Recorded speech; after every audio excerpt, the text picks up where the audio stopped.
Hello दोस्तों, welcome back to my YouTube channel which is Rohini classes. तो आज हम क्लास 11th की राजनीति शास्त्र यानी कि पॉलिटिकल साइंस का जो है चैप्टर 2 का अगला पार्ट देखने जा रहे हैं। इसके प्रीवियस पार्ट में जो है हमने पढ़ा था मूल अधिकार यानी कि फंडामेंटल राइट्स को मैंने आपको बहुत अच्छी तरीके से बहुत ही डिटेल्ड वे में जो है पढ़ाया है। आप ज़रूर विजिट करिए, आई बटन पे मैं उसका लिंक भी दे दूँगी। और आज हम बात करेंगे राजनीतिक के जो है राज्य के नीति निदेशक तत्व यानी कि डायरेक्टिव प्रिंसिपल के बारे में बात करेंगे। देखिए, मैं आपको एक चीज़ बता दूं कि देखिए, कोई भी जो स्वतंत्र राष्ट्र होता है ना, उसके निर्माण में मौलिक अधिकार और नीति निर्देश यानी कि डायरेक्टिव प्रिंसिपल बहुत महत्वपूर्ण भूमिका निभाते हैं। ठीक है, मौलिक अधिकार तो हमने देख लिया। अब हम बात करेंगे directive principle of state policy यानी कि सबसे पहले मैं आपको ये बता दूं कि ये लिया कहाँ से गया है, कहाँ से अडॉप्ट किया गया है। एग्जाम का पेट क्वेश्चन है कि राज्य के नीति निदेशक तत्व कहाँ से लिया गया है, किस देश से लिया गया है। तो ये लिया गया है आयरलैंड के संविधान से। कहाँ से लिया गया है? आयरलैंड के संविधान से। यानी कि ये वे ऐसे तत्व हैं ना जो संविधान के विकास के साथ ही विकसित हुए हैं। ठीक है, यानी कि ये जो है ये एक वेलफेयर स्टेट की स्थापना करता है यानी कि जन कल्याणकारी राज्य की स्थापना करता है। तो चलिए बिना किसी देरी के स्टार्ट करते हैं। आप ये समझिए कि जो भी मैं राज्य के नीति निर्देशक तत्व में बताऊंगी ये एग्जाम पॉइंट ऑफ व्यू से बहुत ही इम्पॉर्टेंट है। ठीक है, ये जो राज्य के नीति निर्देशक तत्व है ना, ये भारतीय संविधान के जो है अनुच्छेद 36 से लेके 51 तक। ठीक है, आर्टिकल 36 से लेके 51 तक में जो है राज्य के नीति निर्देशक तत्व है। ठीक है, और इन तत्वों में ना संविधान और सामाजिक न्याय के दर्शन का वास्तविकता निहित है। यानी कि नीति निर्देशक तत्व में जो है कार्यपालिका और विधायिका के ऐसे तत्व हैं जो इसमें जो है नागरिक अपने अधिकारों का प्रयोग करता है। ठीक है, ये चीज़ आपको ध्यान रखना है। अच्छा, इसके बारे में भीमराव अम्बेडकर ने एक बात कही थी कि ये जो है विशेषता बताने वाला अधिकार है। अगर मैं इसकी विशेषता के बारे में, देखिए बुक की चीज़ें हम बाद में देखेंगे, पहले हम समझने का प्रयास करते हैं कि आखिर नीति निर्देशक तत्व है क्या। ठीक है, इसका क्या महत्व है आपको मैं बता दूं। मैंने ये तो बता दिया कि आयरलैंड से लिया गया है। कौन से भाग में है? तो ये है भाग 4 में। ठीक है, संविधान सभा में भाग 4 के महत्व पे जो है प्रश्न किया गया था और ये कहा गया कि यह भाग ही व्यर्थ है। क्यों? क्योंकि ये तत्व कोई वैधानिकता नहीं रखता। लेकिन वास्तव में ना वे परीक्षण गुब्बारे हैं जो कि सत्ता में विद्यमान सरकार की ना क्षमता का परीक्षण करते हैं।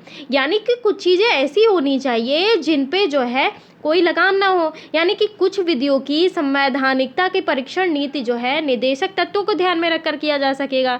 ठीक है, इनका शैक्षणिक महत्व है। ठीक है, ये चीज़ ध्यान रखेंगे। आइए थोड़ा सा हम आर्टिकल की बात कर लेते हैं, क्योंकि एग्जाम में ना क्या होता है, कभी कभी पूछ लिया जाता है, 4 ऑप्शन दे दिए जाते हैं और कहा जाता है कि ग्राम पंचायतों का संगठन कौन से आर्टिकल में है।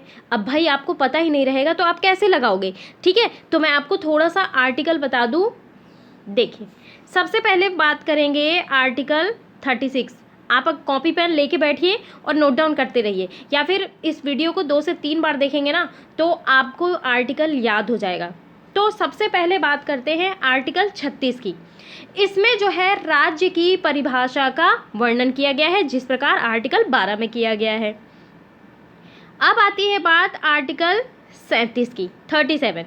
तो इस जो है भाग में ना इस भाग में अंतर्विष्ट तत्वों का लागू होना बताया गया है। ठीक है, अब आती है बात 38 की। तो राज्य लोक कल्याण की अभिवृद्धि के लिए सामाजिक व्यवस्था बनाएगा। 39 में है राज्य द्वारा अनुसरणीय यानी कि राज्य द्वारा जो इंस्ट्रक्शन दिए गए हैं उनके कुछ नीति तत्व। 39 का भी इंक्लूडेड है।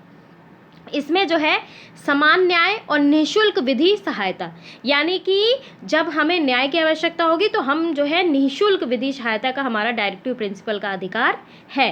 अब सबसे इम्पॉर्टेंट डायरेक्टिव प्रिंसिपल जो बहुत एग्जाम में पूछा जा चुका है, आर्टिकल 40 यानी कि 40। तो इसमें है ग्राम पंचायतों का संगठन। क्या है 40 में? ग्राम पंचायतों का संगठन। आर्टिकल 41 में क्या है, कुछ दशाओं में, देखिए कुछ दशाओं में काम, शिक्षा और लोक सहायता पाने का अधिकार।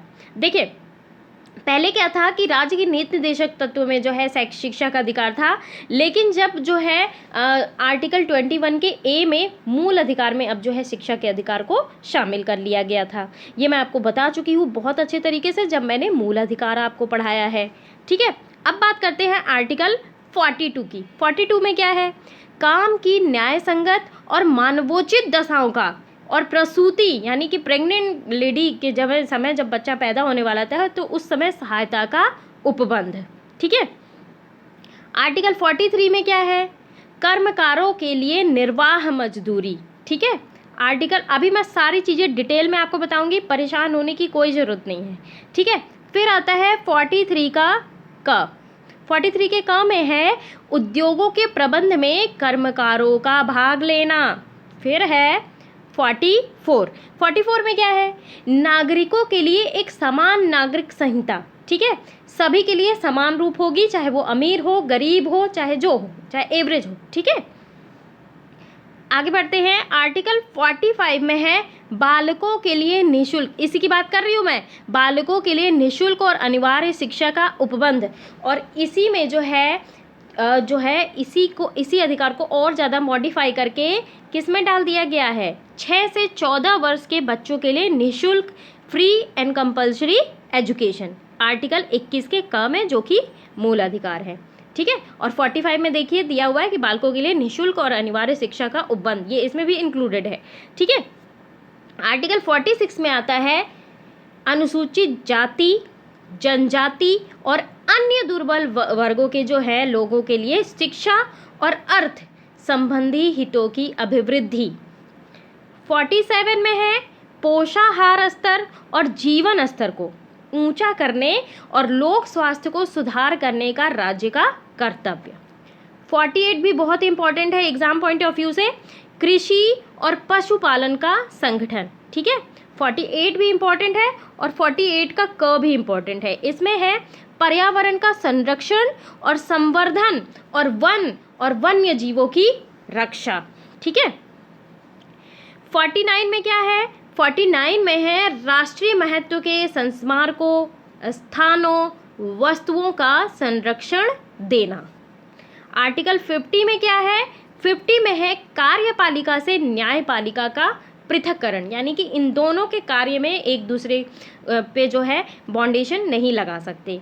आर्टिकल 51 जो है ये अभी ही प्रीवियस जो पीसीएस का पेपर हुआ है उसमें पूछा गया था आर्टिकल 51 के बारे में, कि आर्टिकल 51 में ये है अंतर्राष्ट्रीय शांति और सुरक्षा की अभिवृद्धि। तो ये हो गए 36 से 51 तक के आर्टिकल। अब आइए हम डिटेल में बात करते हैं राज्य के नीति निर्देशक तत्व के बारे में। देखिए, राज्य के नीति निर्देशक तत्व क्यों डाला गया, क्या है इसकी विशेषताएं।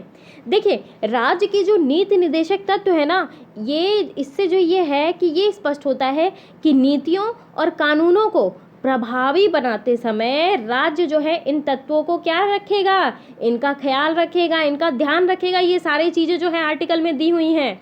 ठीक है, जो अभी मैंने आपको बताया, ये जो है ये संवैधानिक निर्देश या फिर कह लीजिए विधायिका, कार्यपालिका, प्रशासनिक मामलों में राज्य के लिए सिफारिशें हैं। ठीक है, यानी कि मैंने जो अभी अनुच्छेद 36 बताया आपको, तो इसमें जो है राज्य शब्द का वही अर्थ है जो मूल अधिकार में मैंने आपको आर्टिकल 12 में बताया था भाग 3 में।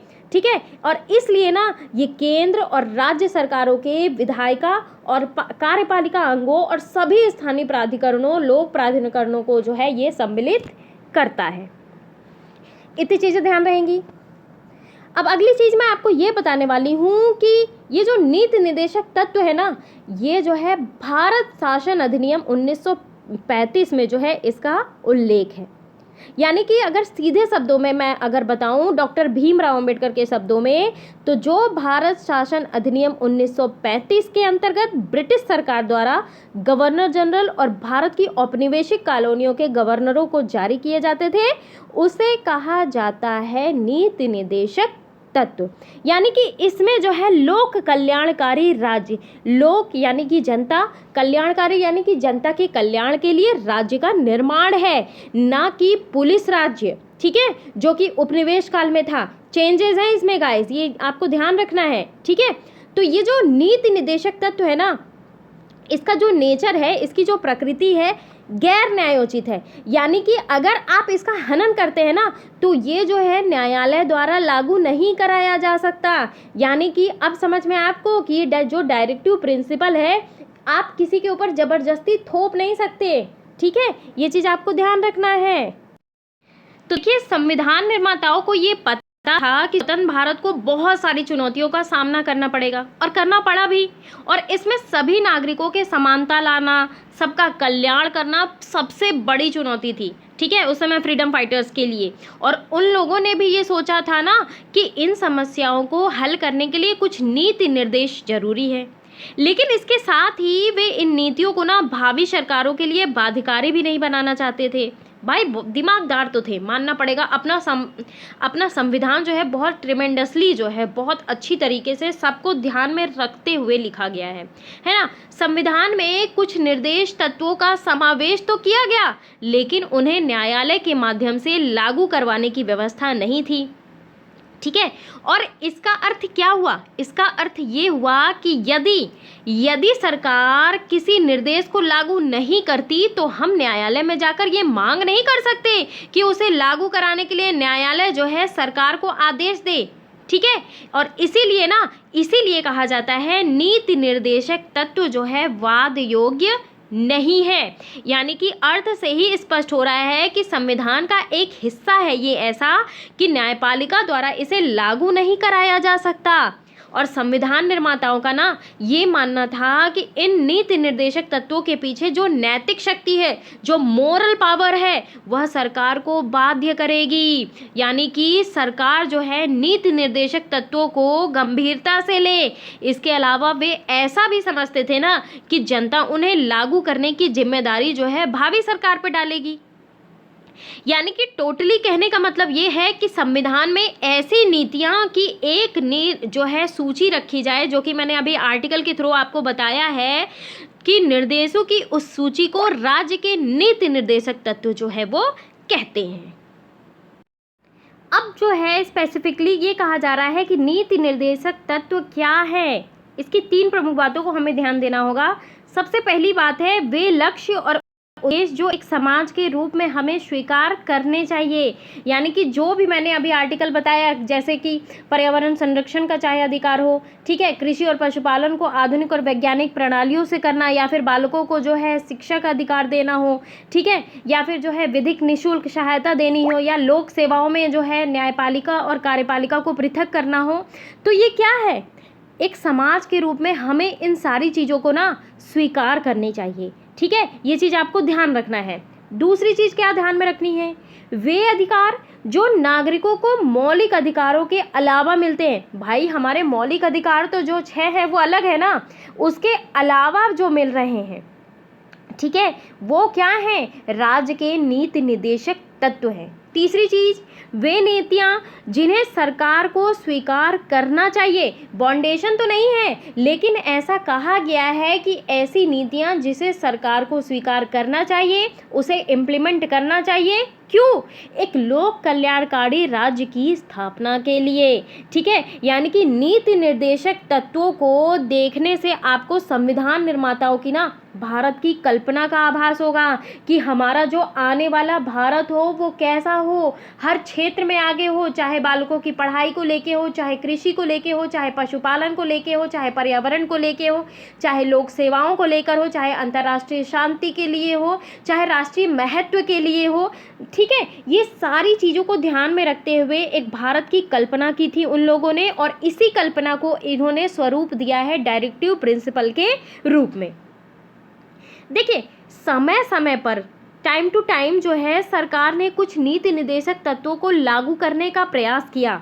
अनेक जमींदारी उन्मूलन कानून, बैंकों के राष्ट्रीयकरण, ठीक है, कई फैक्ट्री अधिनियम, न्यूनतम मजदूरी निर्धारण, कुटीर और लघु उद्योगों को प्रोत्साहन, अनुसूचित जाति जनजातियों के उन्नयन के लिए आरक्षण आदि इन प्रयासों को दर्शाते हैं सरकार ने जो ये किए हैं, ठीक है। और नीति निर्देशक तत्वों को ना लागू करने के प्रयास में शिक्षा का अधिकार पूरे देश में पंचायती राज व्यवस्था को लागू करना और जो है रोजगार गारंटी योजना के अंतर्गत काम का सीमित अधिकार, यानी कि ऐसा कहा गया है ना कि 8 घंटे से ज़्यादा आप जो है कार्य नहीं करा सकते, मजदूरी आपको पूरी मिलेगी। स्कूली बच्चों के लिए दोपहर के भोजन यानी कि मिड डे मील जो 15 अगस्त 1995 से इम्प्लीमेंटेड है मिड डे मील योजना। ये सारी चीज़ें किसके अंतर्गत आती है भैया?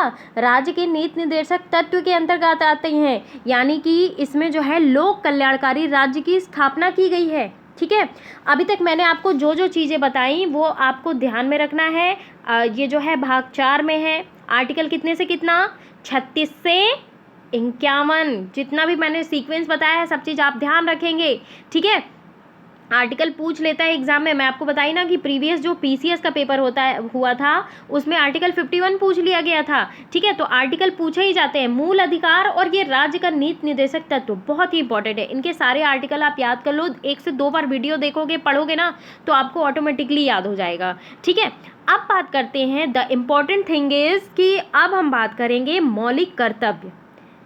फंडामेंटल राइट्स पढ़ लिया हमने, अब फंडामेंटल ड्यूटीज पढ़ेंगे, ठीक है। डायरेक्टिव प्रिंसिपल की बात अलग है, ठीक है। ये अवधारणा आई कहाँ? आपको ये ध्यान में रखना चाहिए कि भारत जो है, हमारा भारत, इंडिया, दुनिया के उन चुनिंदा देशों में से एक है ना जहाँ प्राचीन काल से ही लोकतंत्र की गौरवशाली परंपरा जो है मौजूद थी। अगर मैं इतिहासकार केपी जायसवाल की बात करूँ तो वो कहते हैं कि प्राचीन भारत में गणतंत्र की अवधारणा जो है रोमन और ग्रीक गणतंत्र प्रणाली की से भी पुरानी है, ठीक है।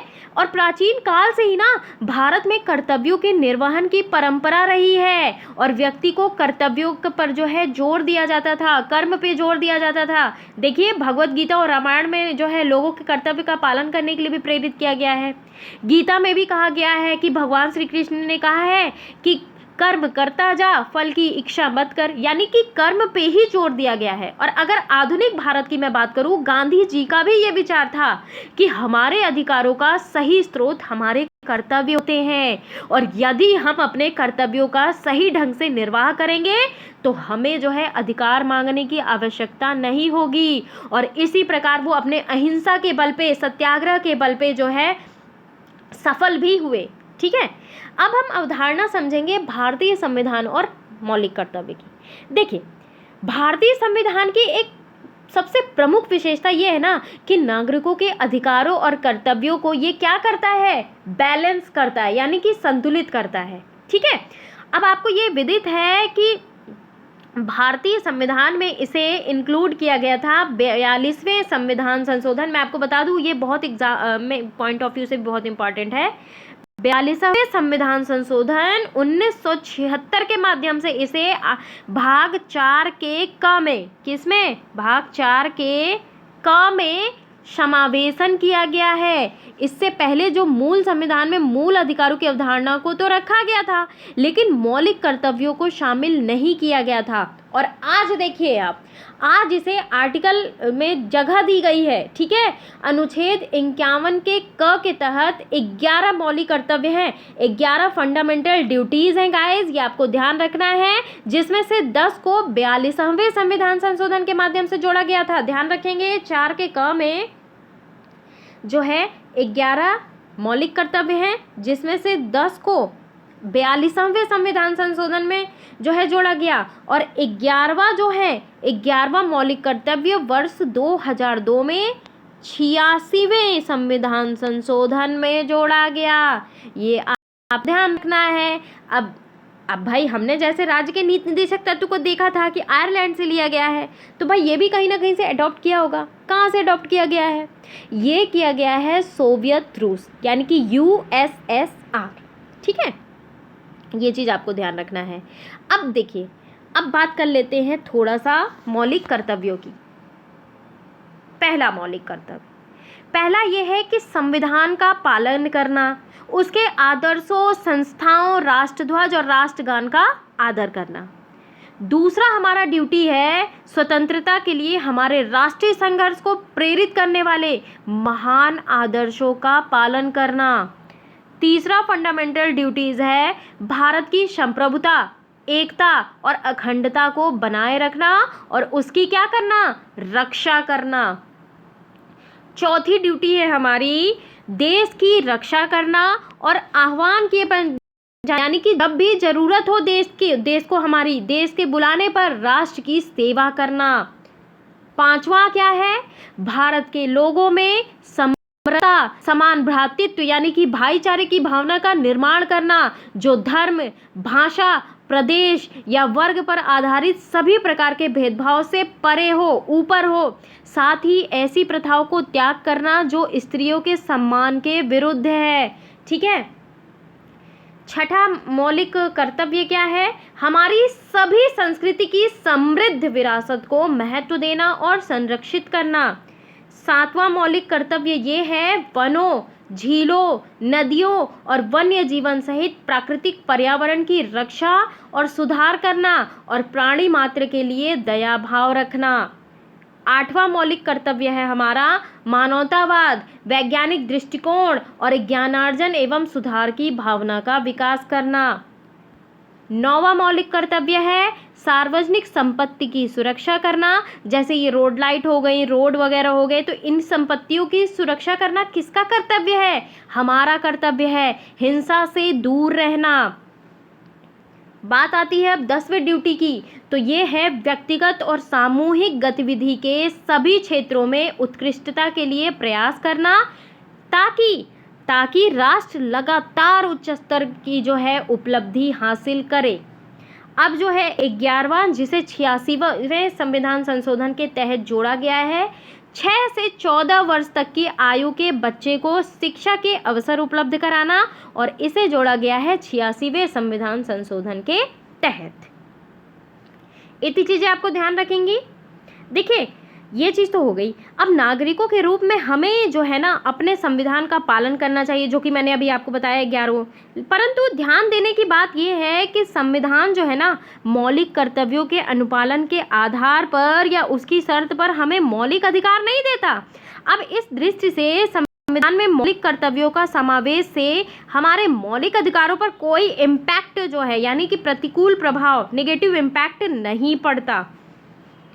अगर मैं थोड़ी सी इसकी विशेषताओं की बात करूँ तो विशेषता क्या हो सकती है इससे क्या होगा, इन मौलिक कर्तव्यों के तहत ना नैतिक और नागरिक दोनों ही प्रकार के कर्तव्य शामिल किए गए हैं। आप उदाहरण के स्वरूप में देखो, स्वतंत्रता के लिए हमारे राष्ट्रीय संघर्ष को प्रेरित करने वाले जो महान आदर्श हैं, इनका पालन करना बताया गया है। ये एक नैतिक कर्तव्य है गाइस। संविधान का पालन करना हो गया, उनके आदर्शों, संस्थाओं, राष्ट्रध्वजों का पालन करना, ये क्या है, ये एक नागरिक का मोरल कर्तव्य है। अब आपको ये तो पता है कि मौलिक अधिकार भारतीय नागरिकों के साथ साथ विदेशी नागरिकों को भी कुछ मौलिक अधिकार प्राप्त हैं, लेकिन ये मौलिक कर्तव्य जो है ना ये केवल भारतीय नागरिकों पे ही लागू होता है। बहुत इंपॉर्टेंट पॉइंट बताया मैंने आपको, नोट डाउन कर लेना आप लोग, ठीक है। अगली विशेषता, संविधान के अनुसार ये जो मौलिक कर्तव्य है ना ये गैर प्रवर्तनीय है, यानी कि इनके उल्लंघन के मामले में ना सरकार द्वारा कोई कानूनी प्रतिबंध लागू नहीं किया जा सकता। ये आप पे डिपेंड करता है। मोरल वैल्यू क्या होती है, आप मानो चाहे ना मानो, लेकिन हमारी मोरल ड्यूटी को हमें समझना होगा। हमें ये गौर करना होगा कि हमें सारी चीज़ों के लिए, देश तो हमारा है ना, जैसे हम अपनी घर की सुरक्षा, सफाई ये सब करते हैं, तो देश भी तो हमारा घर जैसा है। तो ये सारी चीज़ें हमारे देश के लिए भी इम्प्लीमेंट होती हैं, ठीक है। संविधान के तहत उल्लेखित जो ये जो मौलिक कर्तव्य है ना भारतीय परंपरा, पौराणिक कथाओं, धर्म और पद्धतियों से भी संबंधित है। ये चीज़ आपको ध्यान रखना है और बहुत महत्व है गाइस इसका। दुनिया भर के कई देश ने ना जिम्मेदार नागरिकता के सिद्धांतों को मूर्त रूप देके ये मौलिक कर्तव्य को जो है इम्प्लीमेंट किया है। ये जो मौलिक कर्तव्य है ना देश के नागरिकों के लिए एक प्रकार से क्या करती है, किसका कार्य करती है, सचेतक का, यानी कि नागरिकों को अपने देश और अन्य नागरिकों के प्रति उनके कर्तव्यों के बारे में ज्ञान होता है कि हमारा कर्तव्य क्या है, हमारी मोरल वैल्यू क्या है, हमें देश के लिए अपने क्या करना चाहिए। और ये जो है ना राष्ट्र के प्रति अनुशासन और प्रतिबद्धता की भावना को भी बढ़ावा देता है। नागरिकों के सक्रिय भागीदारी सुनिश्चित कर जो है, अच्छा हमें क्या पड़ी है, हमारे देश में क्या हो रहा है, ये तो हमारी मोरल ड्यूटीज़ ही बताती है ना कि हमें देश में ऐसा करना चाहिए, ठीक है, हमें वैसा करना चाहिए, हमें ये पर्यावरण संरक्षण करना चाहिए, राष्ट्रीय स्मारकों का जो है सुरक्षा करना चाहिए। तो ये मोरल ड्यूटी जो है अपने अंदर से आता है, देशभक्ति की भावना से आता है, ठीक है, ये चीज़ ध्यान रखना है। अच्छा भाई, ये तो हुई जो फंडामेंटल ड्यूटीज़ की बात। अब कहाँ पहुँचे, क्या समझे? ऐसा अनुमान है कि भारत के लगभग 30 लाख जो है लोग शहरों में बेघर हैं। अब इनमें से 5% लोगों के लिए रात में सोने की जगह भी नहीं है, और इनमें सैकड़ों बूढ़े, बीमार, बेघर लोग, जाड़े में शीतलहर, मृत्यु हो जाती है शीतलहर से। उन्हें निवास का प्रमाण न दे पाने के कारण राशन कार्ड और मतदाता पहचान पत्र नहीं मिल पाते। अब इसके अभाव में ज़रूरतमंद मरीजों के रूप में सरकारी मदद भी नहीं मिल पाती। इनमें जो है एक बड़ी संख्या में दिहाड़ी मजदूर हैं गाइस, ठीक है। भारत में अपने बहुत गरीबी है, जिन्हें बहुत कम मजदूरी मिलती है, और वे मजदूरी की तलाश में शहर के अन्य हिस्सों में आपको दिखाई देते हैं। मुझे तो हर जगह दिखाई देते हैं। अब आप इन तथ्यों के आधार पर संवैधानिक उपचारों के अधिकार के अंतर्गत सर्वोच्च न्यायालय को एक याचिका भेजें, और आपकी याचिका में 2 बातों का उल्लेख होना चाहिए। सबसे पहला होना चाहिए, इन बेघर लोगों के कौन से मौलिक अधिकार का उल्लंघन हो रहा है।